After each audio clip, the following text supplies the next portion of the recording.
Kia ora, Don. Thank you for coming Kia ora. in today. So, what does one law for all mean for Māori? Well, for me it means Article 3 of the treaty. I think the treaty is a vastly underrated document, particularly by non-Maori. I mean, Article 2 is the basis for the treaty settlement process. Property was expropriated from Maori, particularly in the 19th century, and I've always favoured treaty settlements, provided they're full, fair and final. But Article 3 says all New Zealanders have the rights and privileges of British subjects. Now, we don't think of ourselves as British subjects now, we think of ourselves as New Zealanders, but to me, that says every New Zealander, irrespective of racial background, Maori, part Maori, European, Asian, Pacifica, has the same rights. Do you stand by your 2004 and 2005 Orewa speech? Yes, I do. Yes, I do. Are you aware of the fact that a lot of Māori were quite offended by that speech? Yes, they were. And the underlying inference that Māori receive preferential treatment? Well, of course, in some respects they do. I mean, let me take one example. The Resource Management Act requires local governments to consult with their community and with Maori. Now, frankly, if I were Maori, I'd be offended by that myself, because the inference is that Maori are not part of the community. There's no other way of interpreting the English language than to say the community and Maori. By definition, that language suggests that Maori are not part of the community, and of course they absolutely are. How do you explain the high statistics of Māori in areas like housing, unemployment, health, education, the list goes on? Well, I'm not sure that I have the answer to that question. They're clearly very worrying factors, very worrying figures. Let's take law and order, for example, big issue for ACT. How would you propose to address the huge numbers of Māori in prisons? Well, as I say, I think first of all you have to look at the social welfare system, you have to look at the education system, both of which I think are not serving Maori well. The ACT Party is very much in favour of giving parents, all parents, more choice about where their children go to school. And one of the problems that Maori parents face is that they're often zoned for schools which are not necessarily the best schools in the country.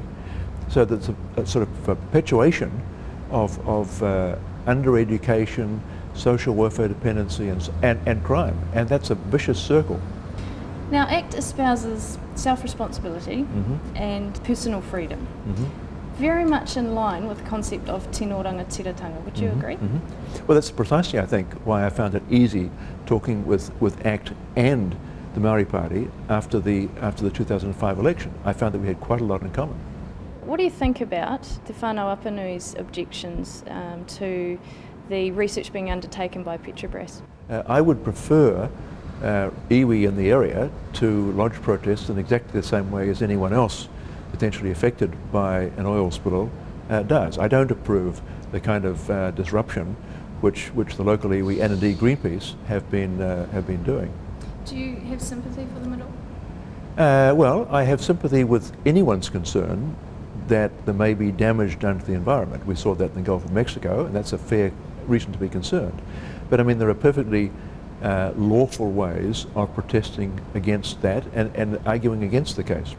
But the point was they weren't consulted in the first place. Do you have sympathy for them in that regard? No. If there was an opportunity to be consulted, if there was an opportunity to make their submission on the issue, that's what they should have done. I mean, I don't accept that local governments or even central government has an obligation to consult specifically, going out to take an initiative to approach every iwi.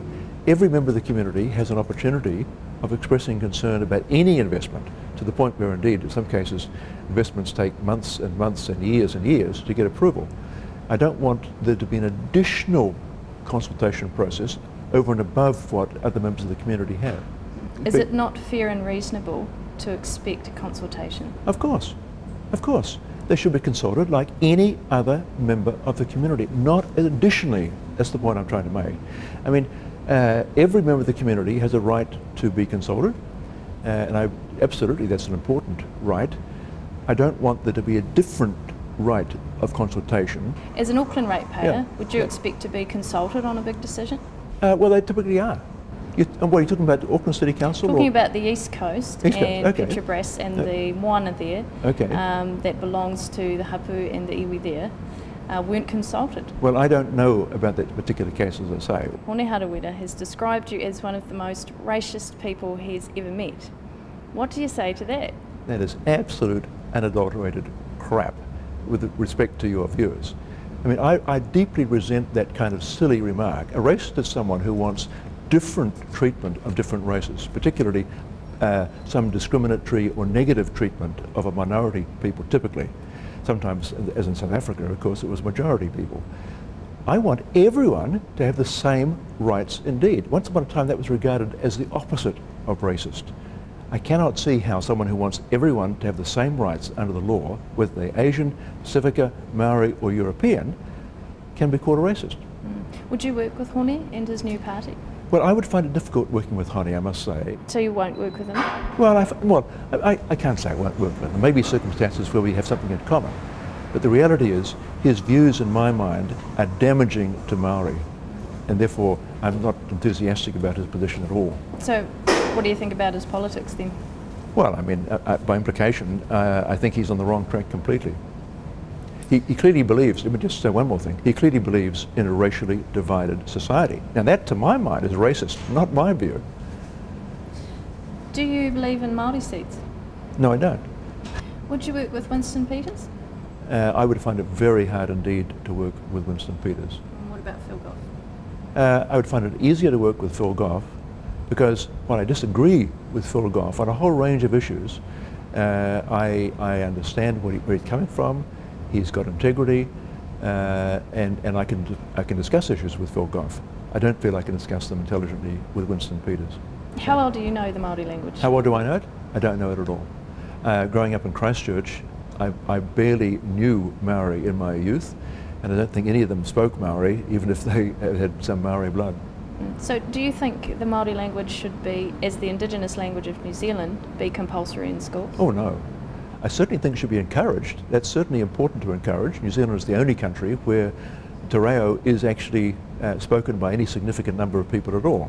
So I have no problem at all with that being something which government should fund and help. But I certainly don't want to make it compulsory because for most people, Maori has no great value at all, and travelling overseas, of course, it has no use at all.